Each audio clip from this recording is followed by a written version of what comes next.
Hey everybody, it's Rob from Flailthroughs. This is Gundam Battle Operation 2, and this is a guest video from McLeodGundam in the Gundam Mark II. This is a 500-point ace round, and I swear these potholes are new. Is that a PlayStation 5 thing? Were they always there, or am I just not very attentive? I mean, I know that's the case, but I don't recognize those. So, just put in the comments whether I'm blind or not, because they just look weird. Either way, Gundam Mark II is, of course, a 500-pointer with really good Vulcans, pretty good weapons otherwise, including an E-Pack beam rifle, and really high melee damage, as you can see. Yeah, 3,500 in one swing, very nice. And another down swing, and that is the kill. And that's the first kill of the round, and let's see.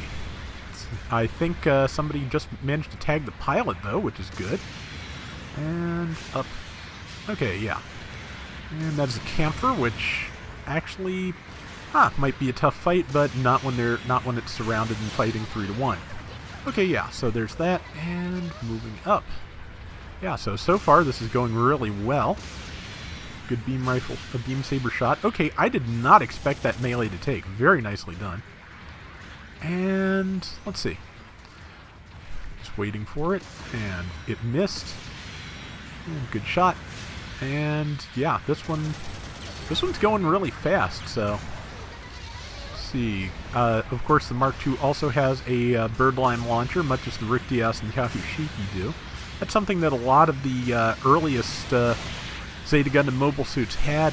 Later in the series, they kind of fall by the wayside, but I think the Zeta is supposed to be able to use adhesive grenades in its, or launch adhesive from its grenade launcher. Not 100% sure on that, but I'm pretty sure that's what I remember. So, let's see. Yeah, that big yellow thing is a Balanoke Saman. I didn't recognize it, not because of the colors, but because the player was actually using its beam sabers and not just the axes. Relatively unusual. See, that was a birdlime kill. That's also fairly unusual. Good melee there. Yep. So, yeah, you can see Mark II is really. It can be really kind of scary if you are not set up almost specifically to counter it. It's a good one. And let's see. I have a feeling it'll be in recycle tickets soon if it has not been by the time you see this.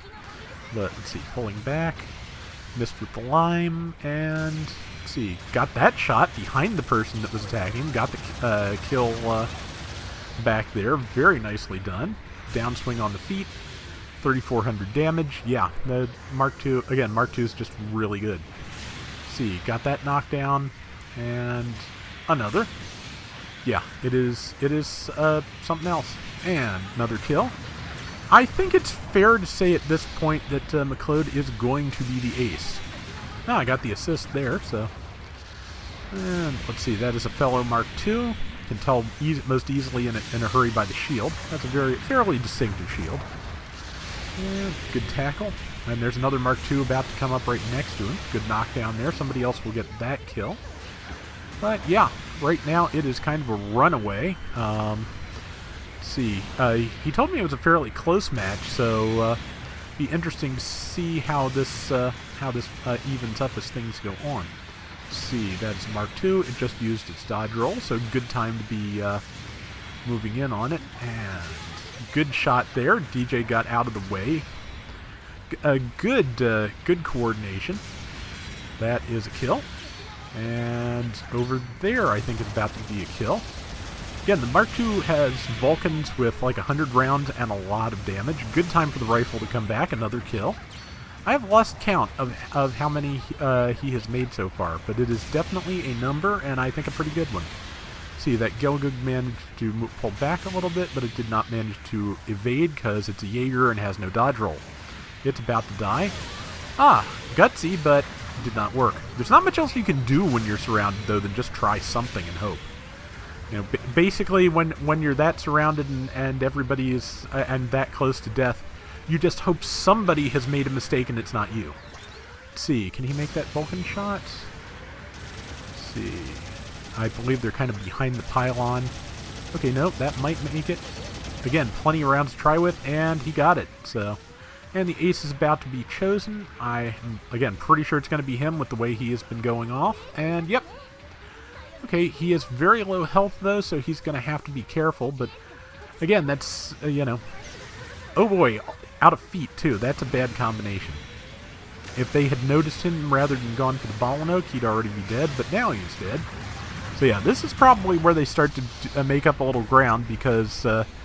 McLeod's team is now down an ace for about 30 seconds, and the enemy ace is alive and well. So yeah, this is a good opportunity for the enemy team to make up a lot of the ground they lost.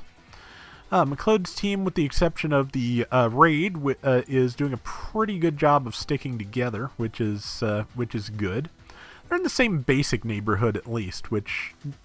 Sticking together isn't just staying geographically close to one another, it's being ready to focus fire, take advantage of openings that the rest of the team makes, protect the rest of the team when they get in trouble, things like that. So, you know, it's sometimes stay close in rounds I played lately has not been interpreted thus.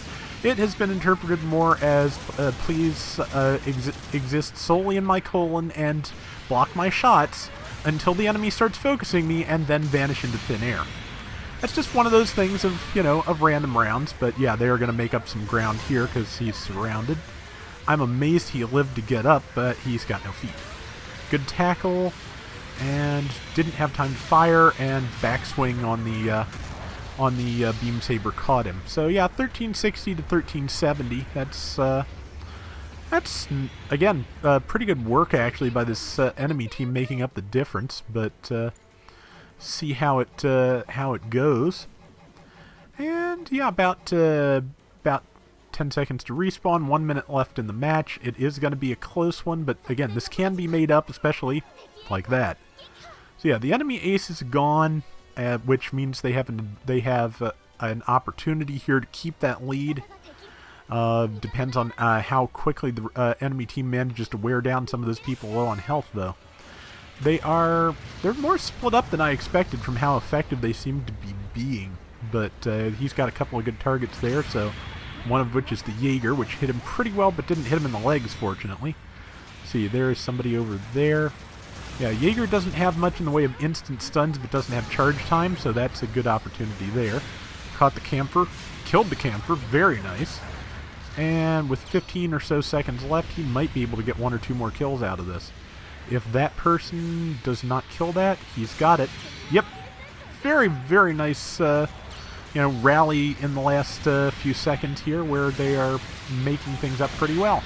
And that will be the end of the round for McLeod while the person is in their counter animation, or while he's in the counter animation against them.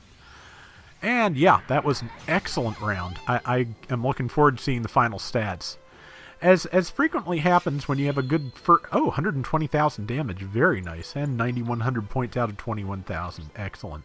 11 kills and 2 deaths, really good.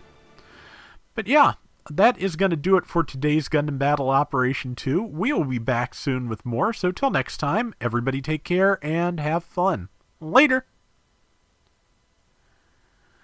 But yeah, a lot of times what happens in an ace match for me, I've found, is that I do really well in the first half. Then in the second half I do okay, but it's not possible to keep up that streak because, for one thing, they know now to watch out for you, and for another, they know exactly where to find you.